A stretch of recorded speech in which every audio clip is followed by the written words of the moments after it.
إن الحمد لله نحمده ونستعينه ونستغفره ونعوذ بالله من شرور أنفسنا ومن سيئات أعمالنا من يهده الله فلا مضل له ومن يضلل فلا هادي له وأشهد أن لا إله إلا الله وحده لا شريك له وأشهد أن محمدا عبده ورسوله أما بعد فإن خير الحديث كتاب الله وخير الهدي هدي محمد صلى الله عليه وسلم وشر الأمور محدثاتها وكل محدثة بدعة وكل بدعة ضلالة وكل ضلالة في النار. میرے قابل قدر قابل احترام حاضرین، مشاہدین، مشاہدات، دینی علم کا شوق رکھنے والے میرے بھائیوں، میرے عزیزوں، میرے بزرگوں، میرے احباب، اللہ کے فضل و کرم سے زکوٰۃ کے مسائل کا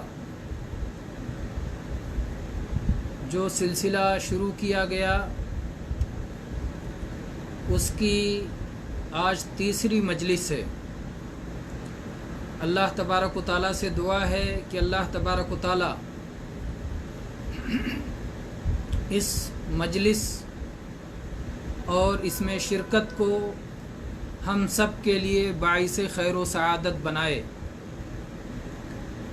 آج انشاءاللہ تعالیٰ زکوٰۃ کے تعلق سے کچھ مزید گفتگو ہوگی جس میں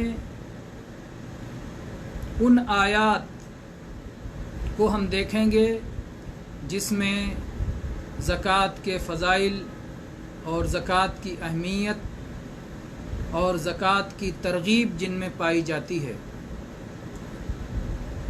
اللہ تبارک و تعالیٰ نے ارشاد فرمایا ان المتقین فی جنات وعیون، یقیناً پرہیزگار لوگ جنتوں میں ہوں گے، باغات میں ہوں گے، چشموں میں ہوں گے. آخذین ما آتاہم ربہم، وہ چیز پائے ہوئے ہوں گے، لیے ہوئے ہوں گے جو انہیں ان کے رب نے، ان کے مالک نے عطا کیا ہوگا.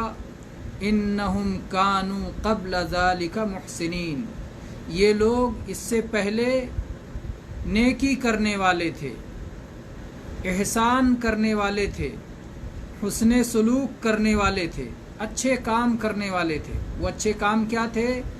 کانوا قلیلا من اللیل ما یہجعون، وہ رات کے تھوڑے ہی سے حصے میں سویا کرتے تھے، زیادہ حصہ جاگ کر بتایا کرتے تھے. کیسے جاگ کر؟